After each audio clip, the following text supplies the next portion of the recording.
Universidade Federal de Pernambuco está com as aulas paralisadas desde o dia 16 de março por causa da Covid-19, que é a doença que decorre do novo coronavírus.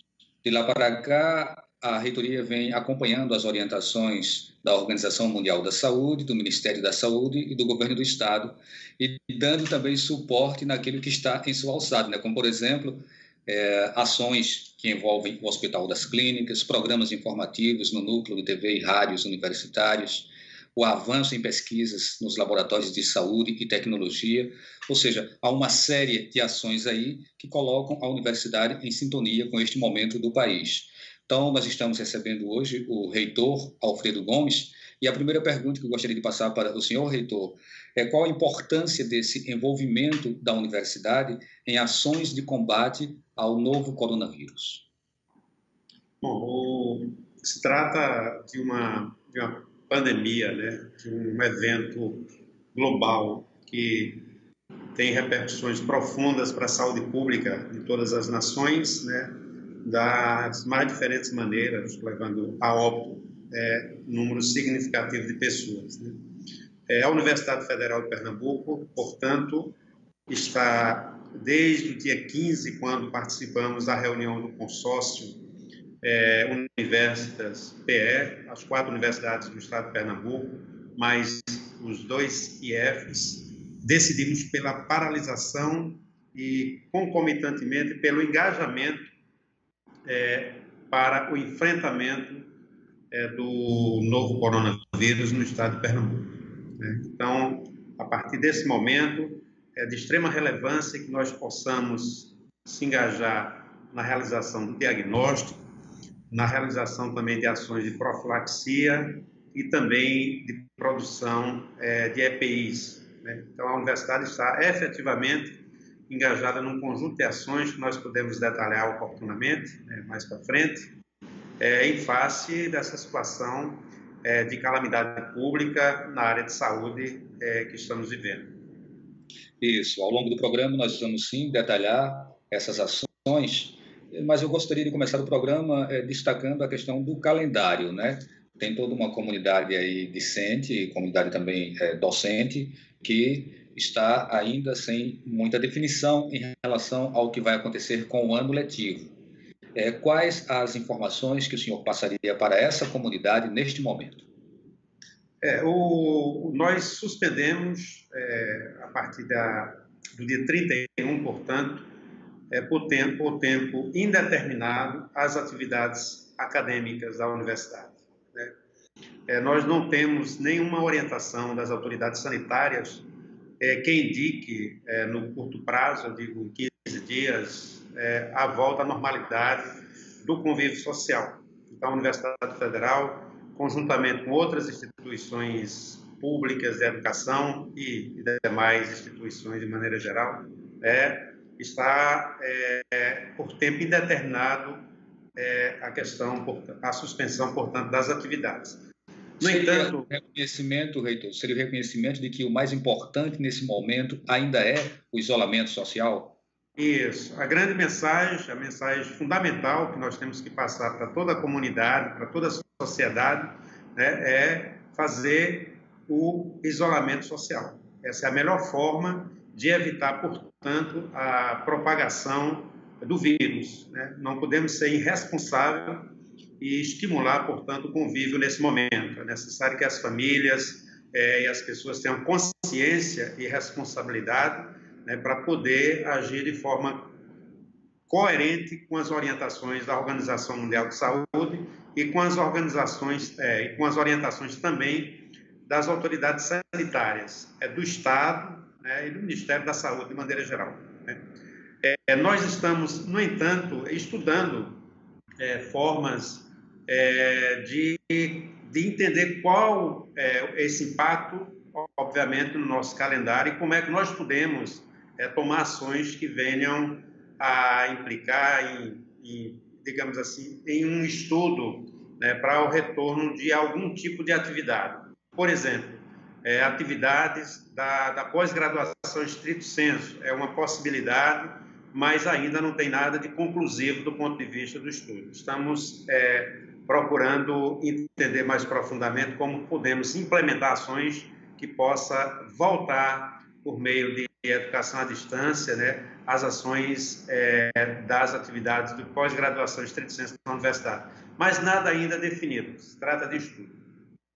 A compreensão de que a universidade paralisou as aulas não significa que a universidade está paralisada, né? É importante a gente prestar atenção nessa diferença. E aí, quando fala que a universidade está em atividade, eu gostaria que o senhor falasse sobre os cursos de saúde que se mobilizam através de seus laboratórios para, inclusive, auxiliar na produção do álcool 70, né? E um álcool que ele possa ser utilizado no Hospital das Clínicas e possa atender, inclusive, a outras instâncias. Muito bem, Mauri, exatamente. A universidade, as pessoas não estão indo para a universidade para realizar suas atividades.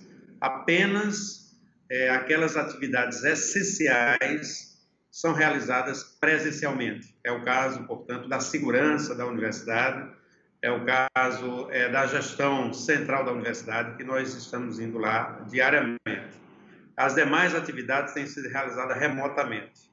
Ao lado disso, nós temos o envolvimento de professores e professoras dos departamentos da área de saúde, farmácia, engenharia química, departamento de engenharia química fundamental. Bom, não precisa citar aqui, mas uma enormidade que vem trabalhando, né, na produção, portanto, do álcool gel e também do álcool 70, né? Esse álcool ele tem sido realizado graças à doação de várias usinas, né, tem feito a doação para a universidade, e nós temos feito a transformação, portanto, do álcool 70 para poder abastecer, digamos assim, o nosso Hospital das Clínicas, assim como outras unidades da universidade. O núcleo de assistência à saúde do servidor, as casas de estudante, o núcleo de assistência à saúde do estudante, dentre outros. E também organizado a doação, quando possível, para organizações públicas, né? Algumas prefeituras, assim como o Instituto de Medicina Legal aqui do Estado. Então, na medida do possível, a gente tendo uma reserva dentro da universidade, a gente faz a doação, né? É uma atividade importante. Temos também feito, né, vários grupos de pesquisa, têm feito a produção de protetores faciais por meio de impressoras 3D. Isso tem sido uma ação muito bacana, tem tido um impacto bastante positivo do ponto de vista de você equipar os profissionais de saúde, né? Inclusive, eu quero aproveitar a oportunidade para fazer um agradecimento especial a todos aqueles da área de saúde que estão envolvidos nesse processo, né, de enfrentamento, com muita responsabilidade, com muita, digamos assim, engajamento, o que tem dado uma resposta, o quanto o Sistema Único de Saúde, ou a saúde pública, ela é estratégica para um projeto de país. Não existe país que não invista de forma consistente, de forma sistemática, portanto, na sua saúde pública. E os profissionais dessa área têm dado uma demonstração muito importante nesse contexto nacional, como vem dando também em outros momentos da história. Quando o senhor fala que a universidade ela está preocupada e buscando, inclusive, a produção de alguns EPIs, que são os equipamentos de proteção individual, essa produção ela tem possibilidade dela aumentar sua escala e poder, inclusive, atender a demandas fora do estado de Pernambuco? Eu vou fazer uma caracterização de que ações nós estamos envolvidos e aí depois responder a sua pergunta. Nós temos tido feito um trabalho de liderança, protagonismo e conversado com as instituições públicas e também com o sistema produtivo e empresarial para a gente ter o suporte financeiro necessário, portanto, para executar várias ações, né? Assinamos, portanto, na tarde de hoje, um convênio com a Prefeitura de Recife, né, para fazer diagnóstico, fazer teste do Covid por meio de uma tecnologia que nos dá bastante segurança nesse processo, né? Então, recebemos também apoio do Ministério Público do Trabalho para também, por meio de um convênio, realizar ações que implicam no sequenciamento genético, na produção de exames, né, fazer exames, que é fundamental, e também na produção de EPIs, particularmente na área de respiradores e protetores faciais. Recebemos também, a partir do projeto que enviamos ao Ministério da Educação, um aporte de recursos para investir também nessas ações. Ou seja, a universidade tem conversado amplamente com a sociedade, com as instituições públicas, para, em tendo os recursos necessários, adquirir os insumos, adquirir os materiais necessários, os equipamentos, para podermos contribuir de forma efetiva com esse processo. No momento atual, os recursos permitem, né, com que nós possamos nos engajar de forma expressiva na questão do diagnóstico, a realização de exames, assim como na realização de pesquisa em torno do Covid, né? Mas nós não temos, em função do aporte de recursos que recebemos, condições de extrapolar para fora do Estado. O nosso desejo é que possamos, e desde já quero agradecer aos diversos parceiros, né? Eu vou mencionar aqui a Prefeitura do Recife, o Ministério Público Federal, o Ministério Público do Trabalho, o Ministério Público de Pernambuco, né? O Ministério da Educação, né? Porque a gente possa ter mais recursos e, portanto, ampliar as ações da universidade para que possamos interiorizar esse processo, né? Nós temos... perdão. Eu pediria permissão para o senhor para a gente fazer um intervalo e no retorno a gente pode dar sequência a essa abordagem, né? Essa abordagem que destaca exatamente essa proatividade da UFPE, esse protagonismo, inclusive, da UFPE no campo de busca de tecnologias que possam ajudar no combate à Covid-19. Então a gente faz um intervalo e volta daqui a pouquinho.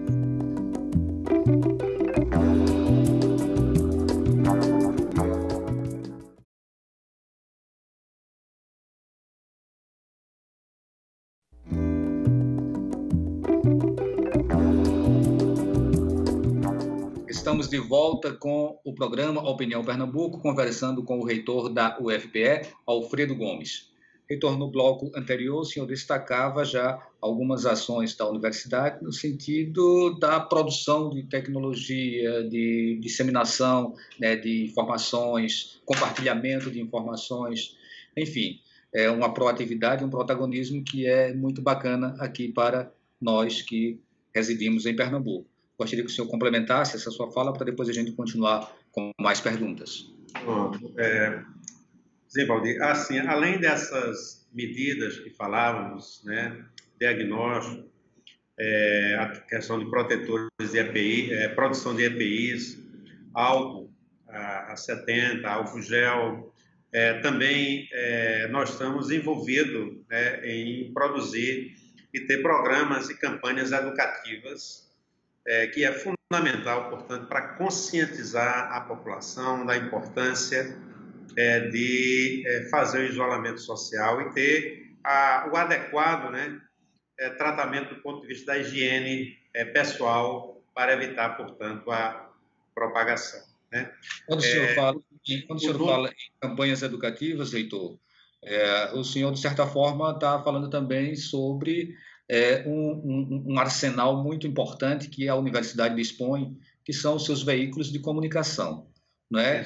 Como o senhor destaca essas ações da universidade no campo da TV pública, considerando que a universidade tem emissoras de rádio, a universidade tem a televisão, tem várias plataformas digitais, enfim, qual a importância desses veículos nesse momento para orientar mais a população em relação à Covid-19? Olha, é inquestionável o papel, né, que a TVU, por exemplo, e nossas duas rádios terão, e vem tendo e terão nesse processo, né?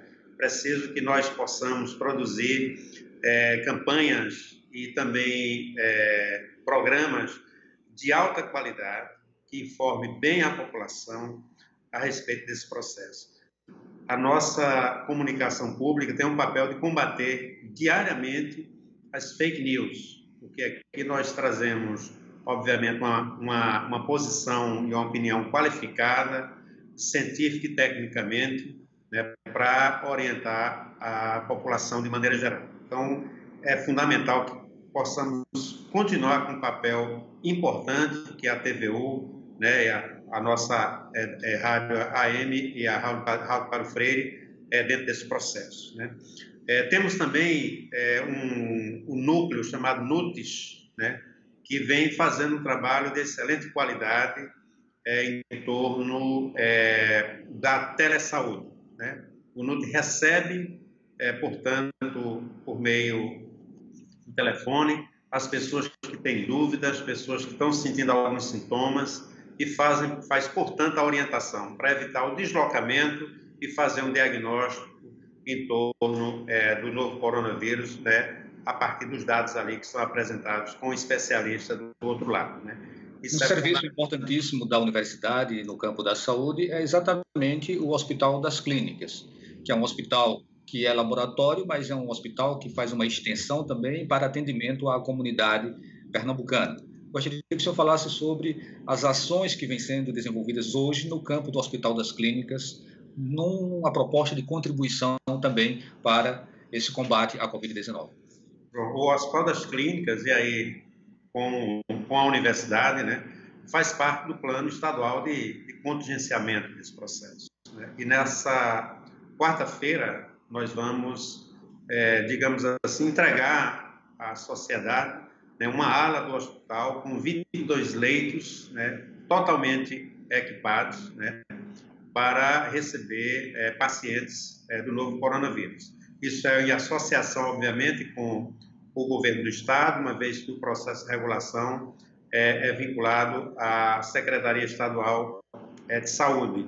Então, mas nós vemos trabalhando já há bastante dias, né, para preparar essa ala do Hospital das Clínicas, portanto, para estarmos engajados nesse processo, podemos receber e contribuir de forma efetiva, né, com o tratamento da Covid. Ao mesmo tempo, o hospital é também um espaço, né, de pesquisa, é um espaço de formação. Então, temos também outras ações que serão pesquisas associadas, que serão desenvolvidas por outras unidades da universidade também vinculadas ao hospital, né? Nós temos núcleos de pesquisa que farão o diagnóstico, farão os exames, mas terão digamos assim, um trabalho sistemático e bem articulado com o Hospital das Clínicas para que esse processo se dê. No fundo, assim, a ação central da universidade é servir bem a sociedade pernambucana, da melhor forma possível para que a gente faça o enfrentamento do novo coronavírus, né, e possamos criar as condições de superação dessa situação o mais cedo possível, por meio de pesquisa, por meio também de ações concretas como as que nós temos apontado aqui ao longo da nossa fala.